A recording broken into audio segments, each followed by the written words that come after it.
Hi, my name is Dr. Baffour. This is the Future Millionaires channel where you get your information on how to become successful and how to build your career and how to be healthy. If I had told you that I wouldn't be where I am today if I didn't know these things, you wouldn't believe it. And if someone had told me that before the age of 30, I would have told that person that this is a wrong prophecy, you're talking to the wrong person. But with the things that I started changing in my life, it really happened, and things have since progressed positively in my life. And I believe that if you're able to do the same thing with the things that I'm going to share with you, can confidently say that you'll be able to achieve your life goals. If you have not subscribed, click on that subscription button, and also don't forget to click on that notification. You'll be the first person to receive my videos. 9 habits that changed my life and made me who I am today. Number 1, early morning. I'm not a type who likes to wake up early. I want to say I was somehow lazy, because who wakes up at 10 a.m.? That was me. I wake up 10 a.m. and the day is already gone. I can't do anything. They say normally you have to sleep 8 hours. That's how the doctors or the health people will tell you. I was spending 10 hours. Piled up so many things that I couldn't achieve. I started adjusting my time. I was waking up gradually at 6, and then I came down to 4. And I wasn't using alarm clock. I was waking up with my own brain.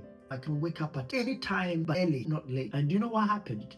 I was able to achieve so many things during the day. My day was so useful compared to when I was waking up late. It helped my disciplinary pathway. But 2 is when I started reading, because when I was young, in my 20s, in my 30s, I was watching all the telenovelas. I was watching all the TV series. I even knew all the TV programs on the national television in my country. I was lacking a lot of things. And in my country, nobody will influence you to even read. I decided that this was going to change. I was going to start reading. Lo and behold, books were not expensive. The second-hand books, you can get them for 1 Ghana city in my country. And I got books like Think and Grow Rich by Napoleon Hill. I got books like Awakening the Giant Within, Tony Robbins. That book was about 400 pages. I used this 1 week to read that book, and I was so consumed and making notes. This book, Awakening the Giant Within, gave me the idea that I should write all the things I want to do down and set goals and plans on how to achieve it. When I did that, some of the things that I wrote down came to pass. Napoleon Hill, Think and Grow Rich,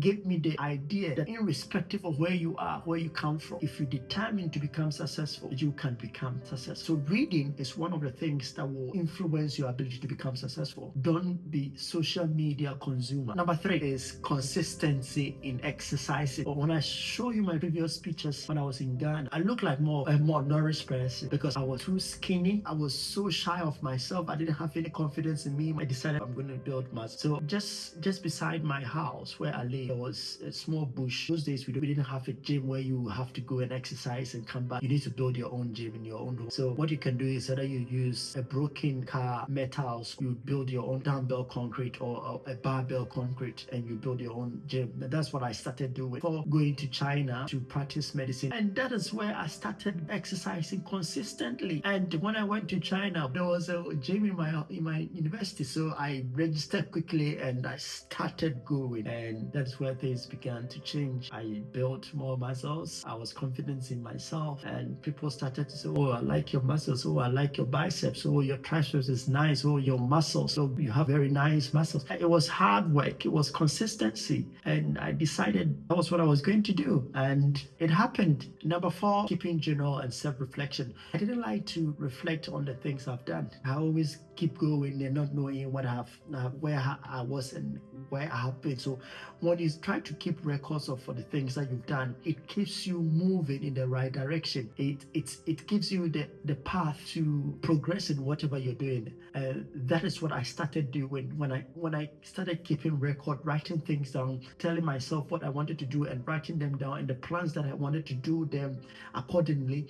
It really helped me and get into the path that I am constantly working on. Number 5 is saying no more than anything else. You know why? Because if you constantly saying yes to so many things, you are not going to move ahead in life. I realized that success isn't about doing more, but rather protecting your time. You can lose all the money you have today and get it back. You cannot get your time back. That is how life is. You cannot retrieve the wasted time in your past. That's why it's important that time should be your priority. You need to manage your time very, very well, because if you don't, you're going to regret it when you are in your 60s. By the time you realize 5 years is gone and you've not achieved anything.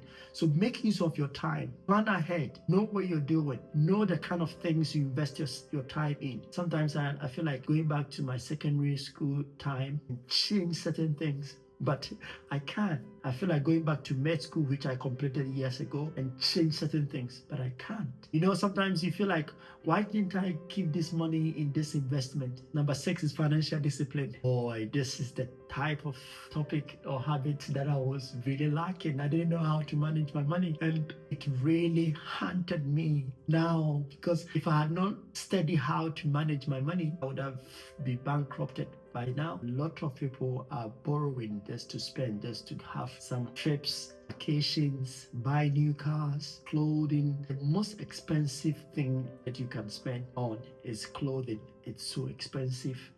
Sometimes I go shopping and I was like, you buy 2 clothes and you're spending more than £100.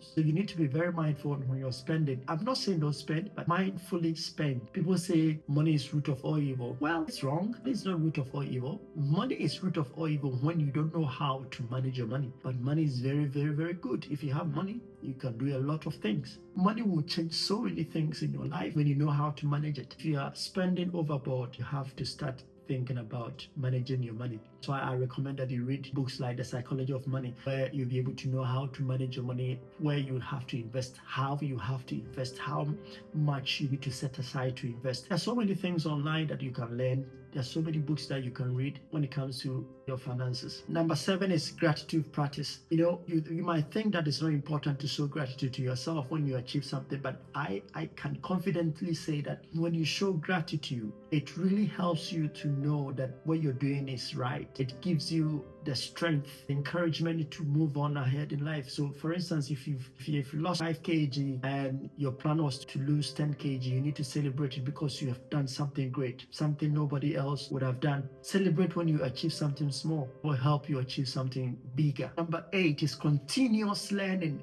Continuous learning. Even though you've achieved your PhD, even though you think you know so many things, you still need to learn. In medicine, there are so many things that is changing every nowadays, and if you are not adjusting yourself, if you are not updating yourself, you'll be left behind. Continuous learning will give you upper hand in life, so do not hesitate to learn and research and update yourself all the time. Now, my last one is letting you know that all these habits will not manifest in a day or in a week or in a year. It takes time. It takes gradual processes to be able to get to where you want to get to. For instance, if you're not waking up as early as 6 a.m. and you're waking up at maybe 10 a.m., what you can do is start gradually bringing it down to 7 a.m. Don't start waking up at 4 a.m. Because you want to do it, but gradually bring it down and adjust your system to live to that expectation. Everything that you want to do need a gradual process, and with time you'll be able to achieve your goals. Thank you so much for watching my video, and I'll see you again. Take care for now. Bye bye.